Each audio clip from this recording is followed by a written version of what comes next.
saya Dimas Surya Aditya dari kelompok 1 pelatihan dasar calon pegawai negeri sipil angkatan 10. Pada Learning Journal 2 kali ini saya akan menyampaikan tentang materi akuntabilitas, nasionalisme, etika publik, komitmen mutu, dan anti korupsi atau disingkat dengan ANEKA.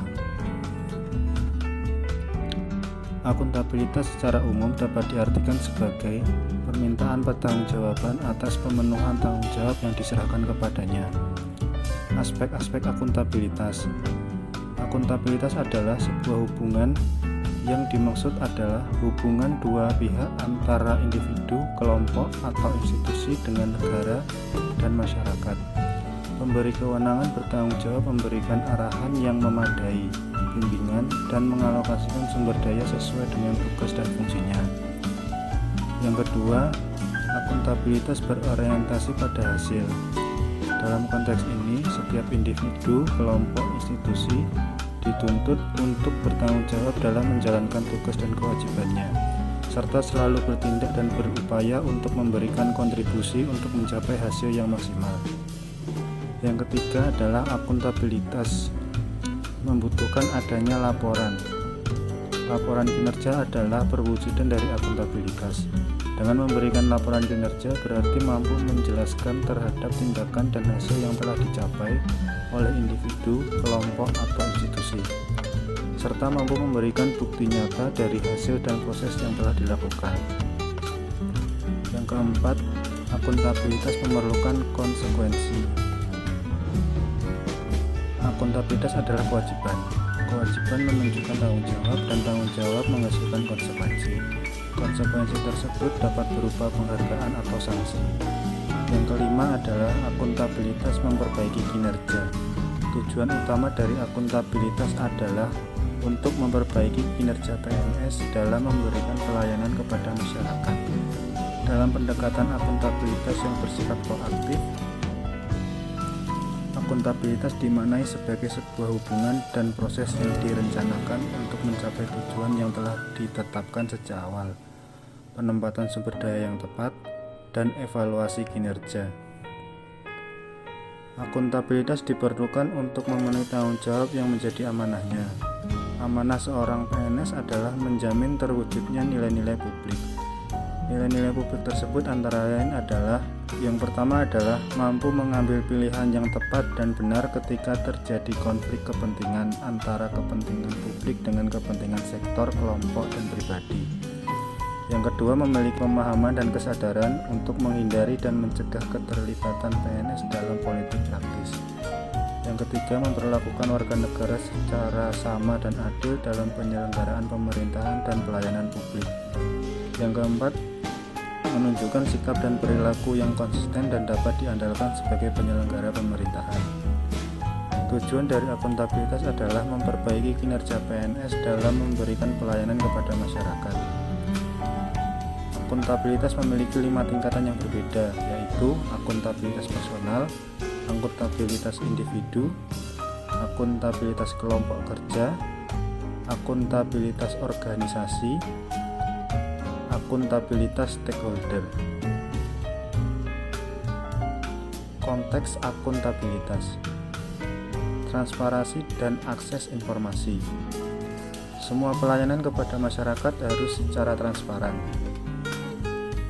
Informasi publik: informasi yang dihasilkan, disimpan, dikelola, dikirim, dan atau diterima oleh suatu badan publik yang berkaitan dengan penyelenggara dan penyelenggaraan negara dan penyelenggaraan publik yang lainnya, yang dibagi menjadi dua, yaitu informasi yang wajib disediakan dan diumumkan. Yang kedua, informasi yang dikecualikan, yang didasarkan pada undang-undang kepatutan atau kepentingan umum. Yang ketiga, praktek kecurangan dan perilaku korup. Yang keempat, penggunaan sumber daya milik negara. Yang kelima, penyimpangan dan penggunaan data dan informasi milik pemerintah. Dan yang keenam, konflik kepentingan. Perilaku ASN yang akuntabel: yang pertama, profesional, mampu memisahkan kepentingan pribadi dan pekerjaan. sehingga tercipta suasana nyaman dan produktif dalam bekerja. Yang kedua, melayani masyarakat dengan baik tanpa membeda-bedakan. Dalam melakukan pelayanan, PNS harus bertindak adil, jujur, dan mengedepankan kesopanan serta bertindak sesuai dengan peraturan yang berlaku. Yang ketiga, melakukan pekerjaan dengan baik dan melaporkan hasil pekerjaan kepada atasan. Bekerja dengan cepat dan segera melaporkan hasil pekerjaan kepada atasan merupakan bentuk tanggung jawab terhadap pekerjaan yang telah ditugaskan. Materi selanjutnya yaitu nasionalisme. Nasionalisme merupakan salah satu perwujudan dari fungsi PNS sebagai perekat dan pemersatu bangsa. Dalam menjalankan tugas, seorang ASN senantiasa harus mengutamakan dan mementingkan persatuan dan kesatuan bangsa. Kepentingan kelompok, individu, golongan harus disingkirkan demi kepentingan yang lebih besar, yaitu kepentingan bangsa dan negara di atas segalanya. Dalam bekerja, nasionalisme dapat diimplementasikan melalui sila pertama, patuh terhadap peraturan yang berlaku, melakukan pekerjaan sesuai dengan peraturan norma yang berlaku. Sila kedua, memberikan pelayanan publik tanpa membeda-bedakan kepentingan. Semua masyarakat diberikan pelayanan yang sama, adil, sesuai dengan keperluannya. Sila ketiga, mengutamakan kepentingan pekerjaan daripada kepentingan pribadi. Sila keempat, mengerjakan tugas yang diberikan dengan penuh tanggung jawab. Sila kelima, segera menyelesaikan pekerjaan dengan baik. Tidak menunda pekerjaan harus menjadi kebiasaan bagi PNS sehingga segala pekerjaan cepat selesai. Materi selanjutnya yaitu etika publik. Etika publik adalah refleksi tentang standar atau norma yang menentukan baik atau buruk, benar atau salah perilaku, tindakan, dan keputusan untuk mengarahkan kebijakan publik dalam rangka menjalankan tanggung jawab pelayanan publik. Nilai-nilai etika publik berdasarkan Undang-Undang ASN antara lain. Yang pertama yaitu memegang teguh nilai-nilai dalam ideologi negara Pancasila. Yang kedua, setia dan mempertahankan Undang-Undang Dasar Negara Kesatuan Republik Indonesia. Yang ketiga, menjalankan tugas secara profesional dan tidak berpihak. Yang keempat, mempertanggungjawabkan tindakan dan kinerjanya kepada publik. Yang kelima, memberikan layanan kepada publik secara jujur, tanggap, cepat, tepat, akurat, berdaya guna, berhasil guna, dan santun. Kode etik dan kode perilaku ASN diantaranya: 1. Melaksanakan tugasnya dengan jujur, bertanggung jawab, dan berintegritas tinggi. 2. Melaksanakan tugasnya dengan cermat dan disiplin. 3. Melayani dengan sikap hormat, sopan, dan tanpa tekanan. 4. Melaksanakan tugasnya sesuai dengan peraturan perundang-undangan yang berlaku. 5. Melaksanakan tugasnya sesuai dengan perintah atasan atau pejabat yang berwenang sejauh tidak bertentangan dengan ketentuan peraturan perundang-undangan dan etika pemerintahan. Materi selanjutnya adalah komitmen mutu. Komitmen mutu adalah janji pada diri kita sendiri atau pada orang lain yang tercermin dalam tindakan kita untuk menjaga mutu kinerja pegawai.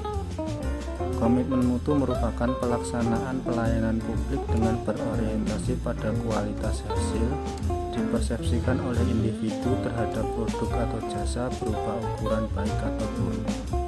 Bidang apapun yang menjadi tanggung jawab pegawai negeri sipil, semua harus dilaksanakan secara optimal agar dapat memberi kepuasan kepada stakeholder.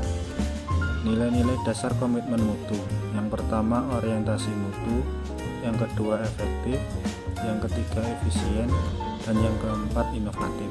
Implementasi perilaku yang mencerminkan komitmen mutu antara lain: menyapa dan memberi salam, melayani dengan ramah, bekerja dengan cepat dan tepat waktu, mendengarkan keluhan dengan baik, berpenampilan rapi. Materi selanjutnya yaitu anti korupsi. Kata korupsi berasal dari bahasa Latin yaitu corruptio, yang artinya kerusakan, kebobrokan, dan kebusukan. 7 kelompok tindak pidana korupsi. Yang pertama, kerugian keuangan negara. Yang kedua, suap menyuap. Yang ketiga, pemerasan. Yang keempat, perbuatan curang. Yang kelima, penggelapan dalam jabatan. Yang keenam, benturan kepentingan dalam pengadaan. Yang ketujuh, gratifikasi. Niat, semangat, dan komitmen anti korupsi. Mereka yang memiliki spiritual accountability akan selalu ingat pada perjanjian dengan Tuhannya tersebut, yang pada dasarnya satu, merupakan tujuan hidup. Yang kedua, kesadaran bahwa hidup mereka harus dipertanggungjawabkan. Kualitas spiritual accountability yang baik secara otomatis membuat manusia berhati-hati atas akibat perbuatannya. Sekian dan terima kasih.